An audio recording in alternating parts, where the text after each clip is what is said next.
I got to say, New Amsterdam Radio is brought to you part by Anchor FM. Have you ever thought about making your own podcast?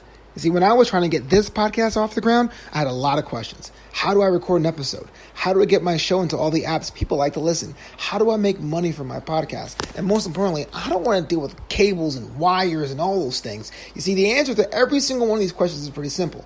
Anchor. Anchor is the one-stop shop for recording, hosting, and distributing your podcast. And best of all, it's 100% free and ridiculously easy to use. And you can use your phone, which is pretty awesome. Now, Anchor can match you with great sponsors who want to advertise on your podcast. That means you can get paid to podcast right away. In fact, that's what I'm doing right now by reading this ad. So if you ever wanted to start a podcast and make money doing it, go to anchor.fm/start. That's anchor.fm/start to join me and the diverse community of podcasters already using Anchor. That's anchor.fm/start. I can't wait to hear your podcast.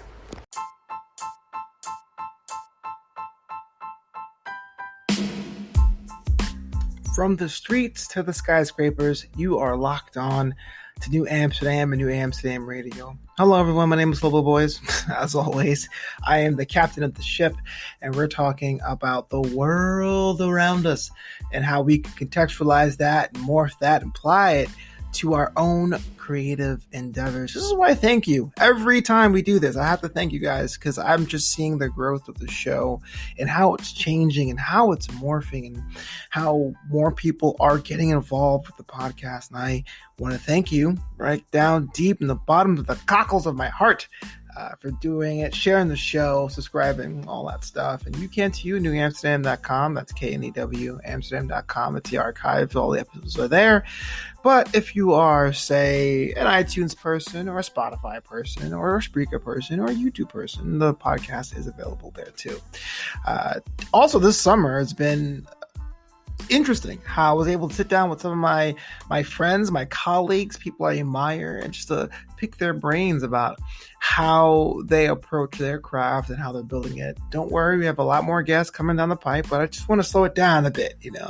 From my days of a DJ, sometimes you can't play dance music all the time. So we're taking a little step back, talking about a solo show, just me here, rapping with you live in my studio/apartment/studio. If you guys haven't already, make sure you follow me on social media at Flobo Boyce on Twitter and Instagram, at Flobito on Instagram as well. Flobito.com is the website, and the Patreon, patreon.com/Flobo Boyce. That's where all the interviews I have, the complete, unedited, unabridged versions of those interviews are available there over at the Patreon. Today we're talking about the F1 documentary series from Netflix, Drive to Survive, and what I learned from that and what we can do, or how we can use that for our own creative endeavors. I gotta be honest with you. I am not the biggest fan of motorsport. I see the merit of it all in general, but it didn't really hit me like the classic team sports like baseball or soccer or football or anything like volleyball, maybe, or even individual sports like fencing or darts or tennis. There's something odd to me about motorsport in general. I like racing games. I like going fast, but at least here in the United States, it felt like a lot of the racing series were, dare I say, impregnable. NASCAR tends, even though it is a national sport and there are international drivers, it does seem to be deep soaked in a regional flavor that, as someone from New York City can tell you, it doesn't really quite gel with the brand, if you know what I'm saying.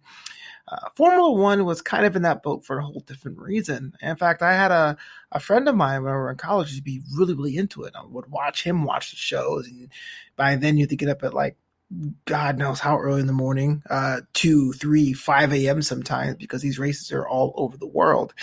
And watching him watch F1, Formula One, kind of said or felt like listening to a couple of airline pilots talk about their descent into an airport. It was very dry, very sterile. And I realized this wasn't for me. Fast forward, a decade and a half, almost 2 decades. And that same friend told me to check out this documentary series on Netflix. It's called Formula One Drive to Survive. It's in the 2nd season, so it's been out for a while. But there's a reason why I want to bring it up today. Because I binged it last week. over the course of, I would say, 3 days. And here is something that I thought was inaccessible to me.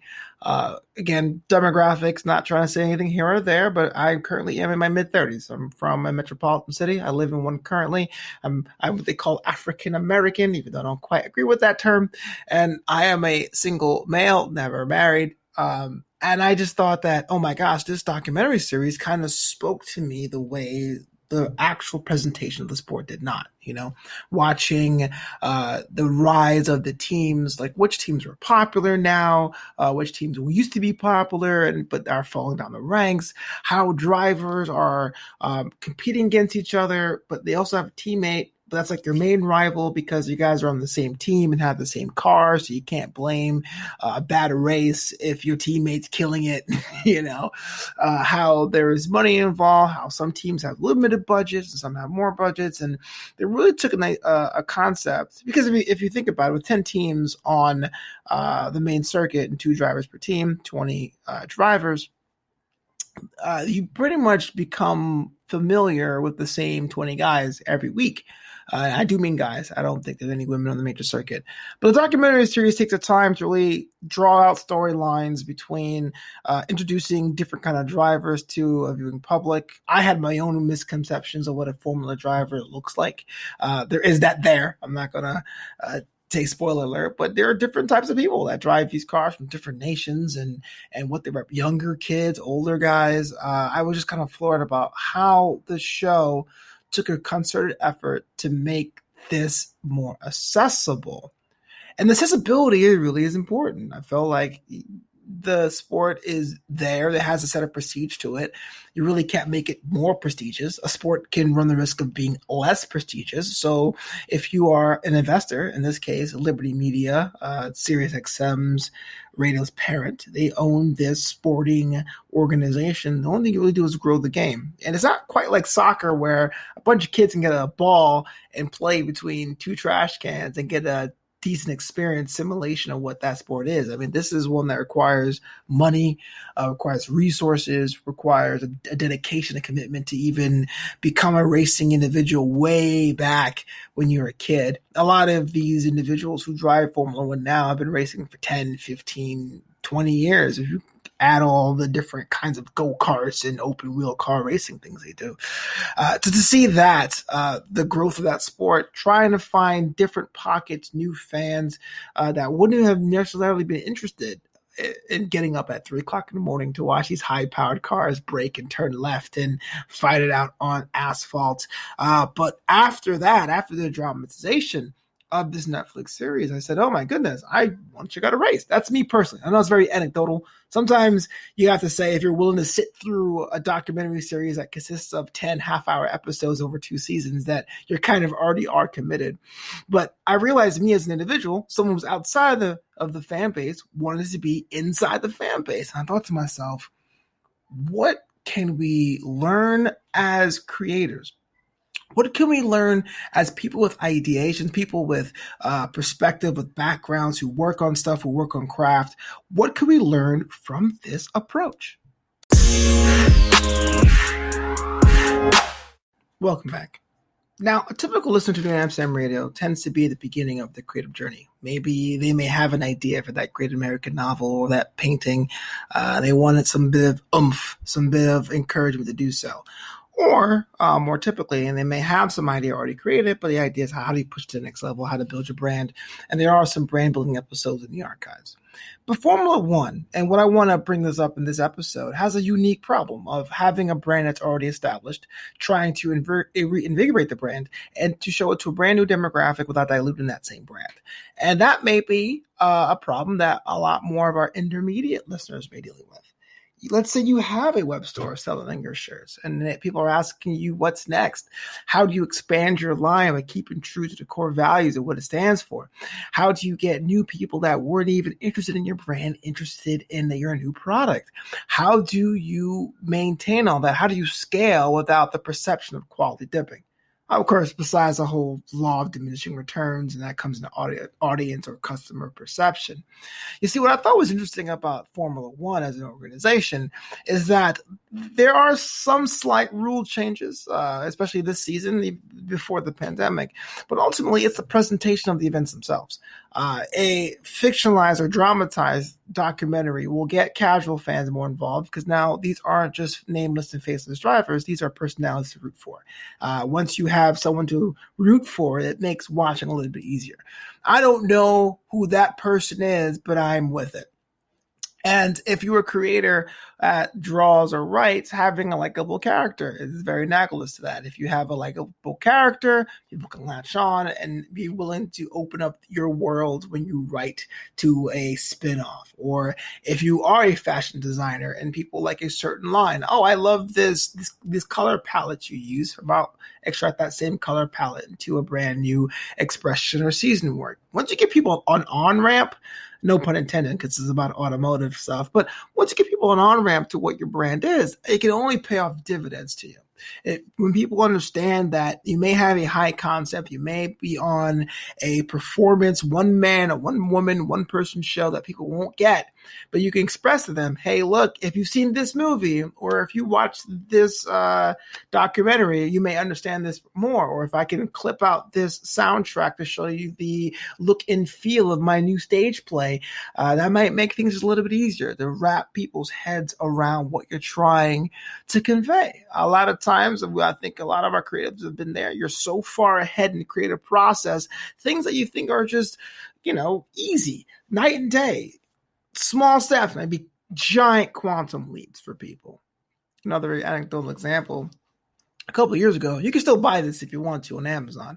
I created a superhero comic book.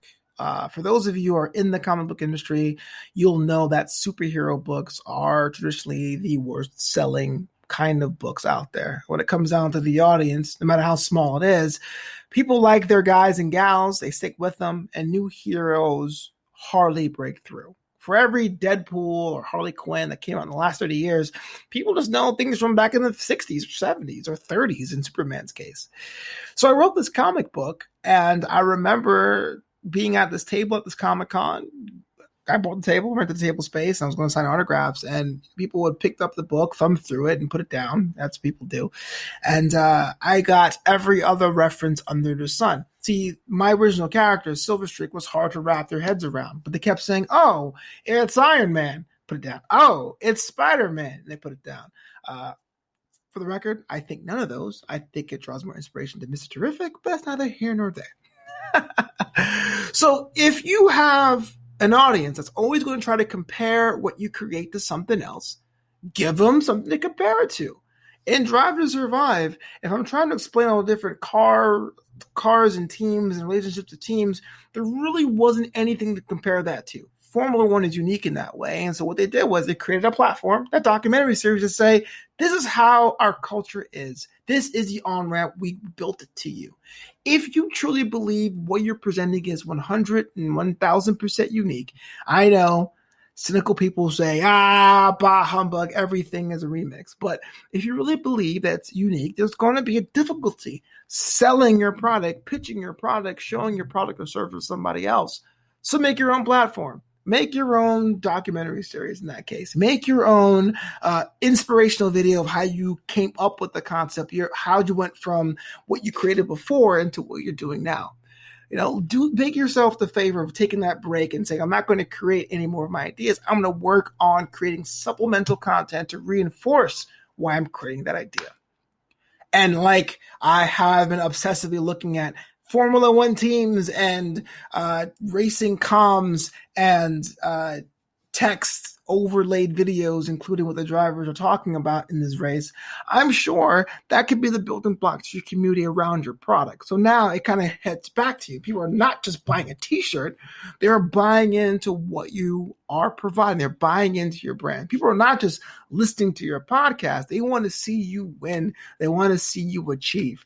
And that's something that's really cool. And it just clicked with me about how I'm really to buy merchandise for a team I knew nothing about 2 weeks ago, only because I saw them struggle on a track in a country I've never been to, and I didn't even know I had an F1 track. So it all comes back full circle.